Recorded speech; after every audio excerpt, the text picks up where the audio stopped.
Hi friends, mile stone മേക്കേഴ്സിൻ്റെ ഒരു ചാനലിൻ്റെ ഇൻ്റർവ്യൂവിൽ ആദില ആൻഡ് നൂറ വന്നിരിക്കുന്നുണ്ട്. അവർ പറഞ്ഞ കുറേ കാര്യങ്ങളാണ് നമ്മളിന്ന് ഡിസ്കഷൻ ചെയ്യാൻ പോകുന്നത്.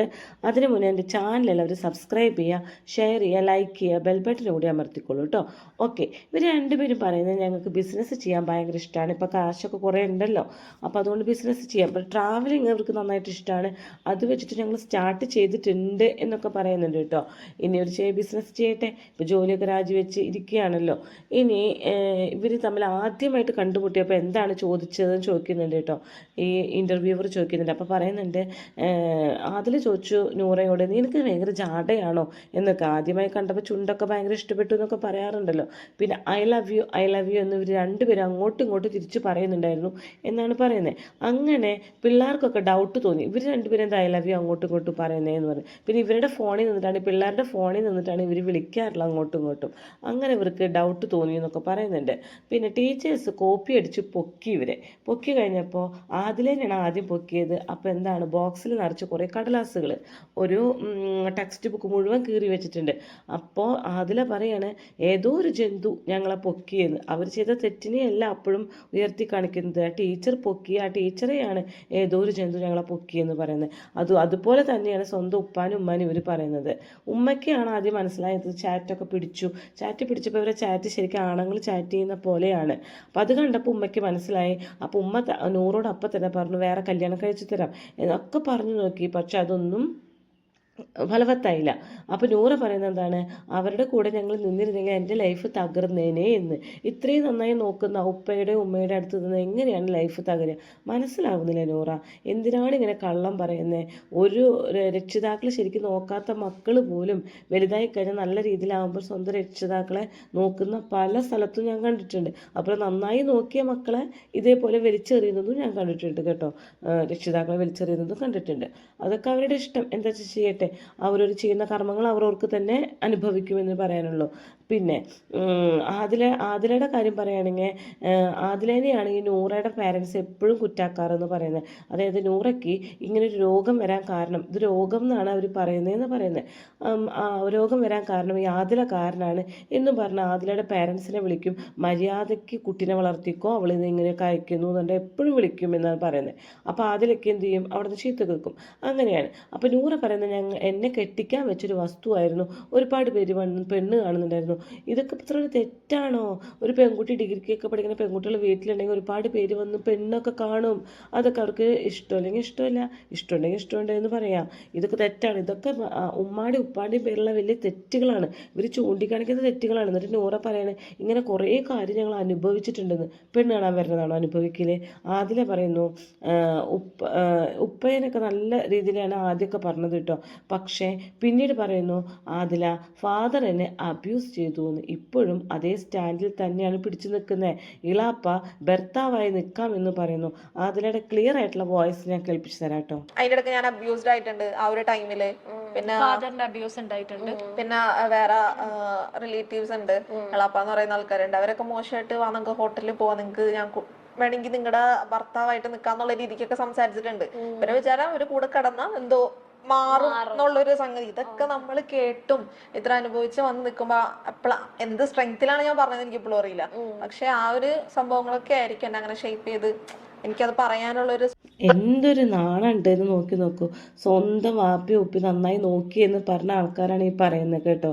എന്നിട്ട് അവരെ പറയാണ്, ഡാക്കിനെയും കൂട്ടൂസിനും ആണ് പോലും എപ്പോഴും എന്നെ കുപ്പിയിലാക്കാൻ നടക്കുന്ന ആൾക്കാരാണ് ഉമ്മയും വാപ്പയും എന്ന് പറയുന്നു. എന്തിനാണ് ഇങ്ങനെ പറഞ്ഞ് പരത്തുന്നതെന്ന് എനിക്ക് മനസ്സിലാവുന്നില്ല. ഈ ആദില ശരിക്കും ഇവരിതൊക്കെ പറഞ്ഞതിന് ഇവർ ശരിക്കും അനുഭവിക്കാതിരിക്കില്ല. എന്നുവെച്ചാൽ വെറുതെ ഉണ്ടാക്കി പറയുന്ന കാര്യങ്ങളാണ്. ഉള്ള കാര്യമാണെങ്കിൽ ഓക്കെ, അവർക്ക് ശിക്ഷ ഉപ്പാക്കും കൊടുക്കണം.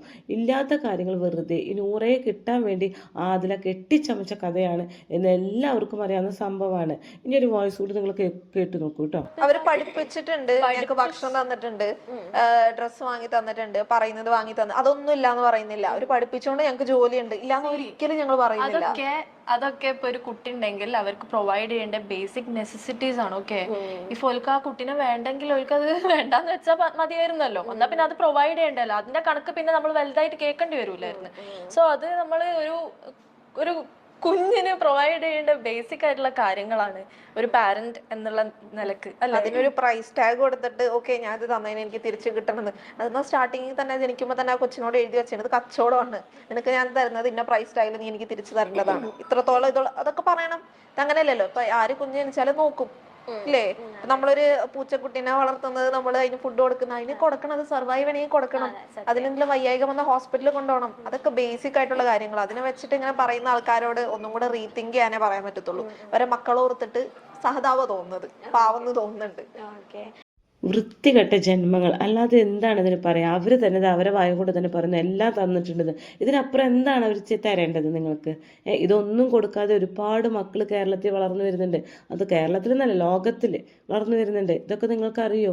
ശരിക്കും ആ കുട്ടികളത് കേട്ടാണ്ടല്ലോ, ഭക്ഷണം, വസ്ത്രം, പാർപ്പിടം, സ്നേഹം എല്ലാം വാരി കോരി കൊടുത്ത ഉപ്പ ഉമ്മേനെ കുറിച്ച് അവർ വേണ്ടത്.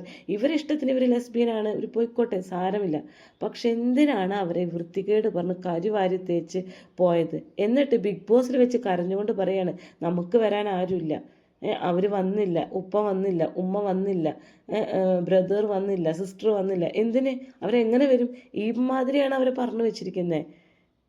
ഈ നൂറയെ കിട്ടാൻ വേണ്ടിയിട്ട് പോലീസ് സ്റ്റേഷനിൽ കേസ് കൊടുത്തപ്പോൾ ഉപ്പ അബ്യൂസ് ചെയ്ത ഒരു കേസ് ഫയൽ ചെയ്തു എന്ന് പോലും. അപ്പോൾ ഉപ്പ അബ്യൂസ് ചെയ്ത കേസ് അവർ മറച്ചു വെച്ചു. പോലീസുകാർ പറഞ്ഞു ഇനിയിപ്പോൾ നൂറെ കിട്ടാനല്ലേ നിങ്ങൾ ശ്രമിക്കുന്നത്, അപ്പോൾ ഈ കേസ് എങ്ങനെയും മാറ്റിക്കളയി എന്ന് പറഞ്ഞു. പക്ഷെ ആ പോലീസുകാർക്ക് മനസ്സിലായി ഇവർ എന്താണ് ചെയ്യുന്നതെന്ന്.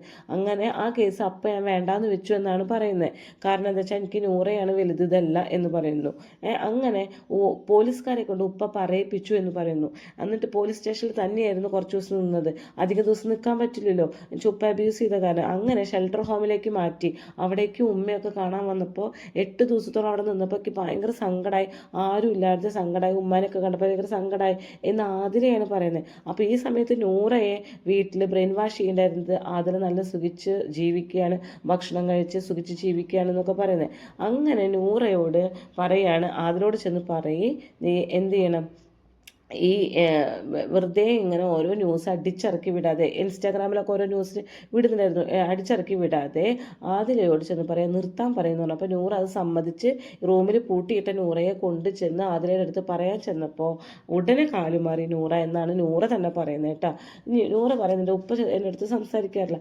പൊതുവേ ഉപ്പമാരൊക്കെ കുറച്ച് സംസാരം, ഈ മുസ്ലിം കുടുംബത്തിൽ കുറച്ചൊക്കെ സംസാരം കുറവായിരിക്കും. കാരണം എന്താ വെച്ചാൽ അവർ എന്താ ഈ ഇസ്ലാമി മാന് അങ്ങനെയൊക്കെ ഒരു നോക്കി വളർത്തുന്ന ആൾക്കാരാണല്ലോ. അപ്പോൾ എല്ലാം ഉമ്മയാണ് എല്ലാം ചെയ്തു തരാറ്. ഉപ്പ സാധനങ്ങൾ മേടിച്ചു തരും, കുറച്ച് വേണ്ടത് മാത്രം സംസാരിക്കും എന്നൊക്കെ പറയുന്നു. അത് അവരങ്ങനെയാണ്, അങ്ങനത്തെ ഒരു ഫാമിലിയാണ് അവരുടെ. അതുകൊണ്ടാണ്. അപ്പോൾ ആതിര പറയുന്ന ആതിര എൻ്റെ ഫാദറായിട്ട് നല്ല അറ്റാച്ച്ഡ് ആയിരുന്നു എന്ന് പറയുന്നു. എന്നിട്ട് എന്നെ അബ്യൂസ് ചെയ്തപ്പോഴാണ് എനിക്ക് ഫാദറായിട്ട് അകൽച്ച വന്നതെന്ന് പറയുന്നു. നൂറയ്ക്ക് 2 സിസ്റ്റർ, ഒരു ബ്രദറാണുള്ളത് കേട്ടോ. ഇനി ഇവർക്ക് തിരിച്ചു പോകുന്നതിന് ശേഷം പാരൻസ് എന്തെങ്കിലും ചെയ്യുമോ എന്നൊരു പേടി ഇവർക്ക് ഉണ്ടായിരുന്നു എന്ന് പറഞ്ഞു. വാതിലൊക്കെ തുറക്കുമ്പോൾ പാരൻസ് എന്തെങ്കിലും ചെയ്യാൻ ആൾക്കാരെ വിട്ടിട്ടുണ്ടാവുമോ? ഇപ്പം പിന്നെ അതില്ല. ഇപ്പം അവർക്ക് മരവിച്ചു പോയി, ഇനി ചെയ്യില്ല എന്ന് മനസ്സിലായി. അതാണ്. പിന്നെ പറയണം, ആതില പറയാം ഞാൻ പറയണത് ആരെങ്കിലും വിശ്വസിക്കുമോ അറിയില്ല, മിക്ക ആൾക്കാരും ഞാൻ പറയുന്നത് വിശ്വസിക്കുന്നില്ല. എങ്ങനെ വിശ്വസിക്കുക?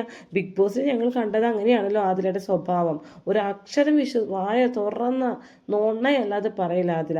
അങ്ങനെയാണ് നിങ്ങളെ വെറുപ്പായത് ഈ ലോകത്തിന്. അല്ലാതെ നിങ്ങൾ ചെയ്തു കൂട്ടിയ സംഭവങ്ങൾ കണ്ടുകൊണ്ടാണ്, അല്ലാതെ നിങ്ങളുടെ ഈ വായ കൊണ്ട് നിങ്ങൾ ഈ പറഞ്ഞത് വെച്ചിട്ടൊന്നുമല്ല പറയാൻ. ഞങ്ങൾ വിശ്വസിക്കുമെന്നറിയില്ല. ശ്മശാനത്തിൽ നിന്ന് എന്തൊക്കെയോ കൊണ്ടുവന്ന് ഞങ്ങൾ തമ്മിൽ ചാവാൻ വേണ്ടിയിട്ട് കൂടോത്രം വരെ എൻ്റെ ഉപ്പുമയും ചെയ്തിട്ടുണ്ട് എന്നാണ് പറയുന്നത്. അവരപ്പോഴും കരിവാരിത്തേക്കാണ്.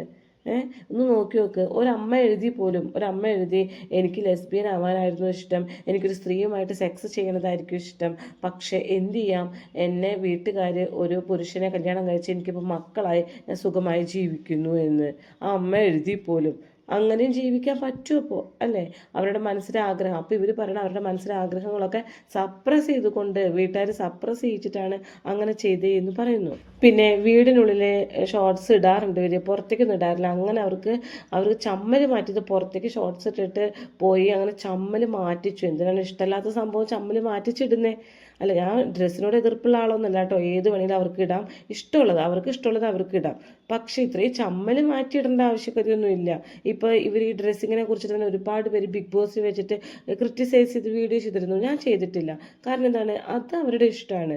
അവർ ഷോർട്സ് ഇടണോ ഷെഡ് ഇടണോ എന്ത് ഇടണോ അത് അവരുടെ ഇഷ്ടമാണ്. ഇപ്പോൾ ജിസേലിൻ്റെ ഒക്കെ അതൊക്കെ നമ്മൾ കണ്ട് ആസ്വദിച്ചിട്ടേ ഉള്ളൂ. അതായത് അവരുടെ ഇഷ്ടമല്ലേ ഡ്രസ്സിങ്, അതൊന്നും നമ്മൾ വിമർശിക്കേണ്ട ആവശ്യമില്ല.